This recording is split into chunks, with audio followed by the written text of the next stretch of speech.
భారత అమల పొదలు మరో అస్త్రం చేరింది.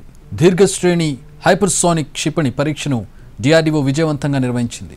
ఒడిషా తీరంలోని డాక్టర్ ఏపీజే అబ్దుల్ కలాం ద్వీపం నుంచి విజయవంతంగా పరీక్షించింది. ఈ హైపర్సోనిక్ క్షిపణిని భారత సాయుధ దళాలలో వివిధ సేవలకు అందించేందుకు రూపొందించారు. ఈ పరీక్ష విజయవంతమైనట్లు రక్షణ శాఖ మంత్రి రాజ్నాథ్ సింగ్ ఎక్స్ వేదికగా తెలిపారు. క్షిపణి 1500 కిలోమీటర్లకు మించిన పరిధి వరకు వివిధ పేలోడ్లను మోసుకెళ్లగలదు. పలు డొమైన్లలో అమర్చిన వివిధ రేంజ్ సిస్టమ్ల ద్వారా ఈ క్షిపణిని ట్రాక్ చేశారు. డౌన్ రేంజ్ షిప్ స్టేషన్ల నుంచి అందిన డేటా ప్రకారం ఈ క్షిపణి అధిక ఖచ్చితత్వంతో తన ప్రభావాన్ని నిర్ధారించింది.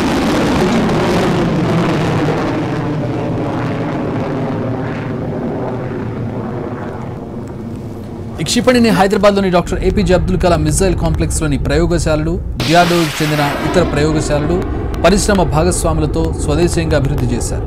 డిఆర్డీఓతో పాటు సాయుధ దళాలకు చెందిన సీనియర్ శాస్త్రవేత్తల సమక్షంలో ఈ క్షిపణి పరీక్ష జరిగింది. ఈ క్షిపణి పరీక్ష అధునాతన హైపర్సోనిక్ క్షిపణి సాంకేతికతను కలిగి ఉన్న దేశాల్లో భారతదేశ స్థానాన్ని బలోపేతం చేసింది.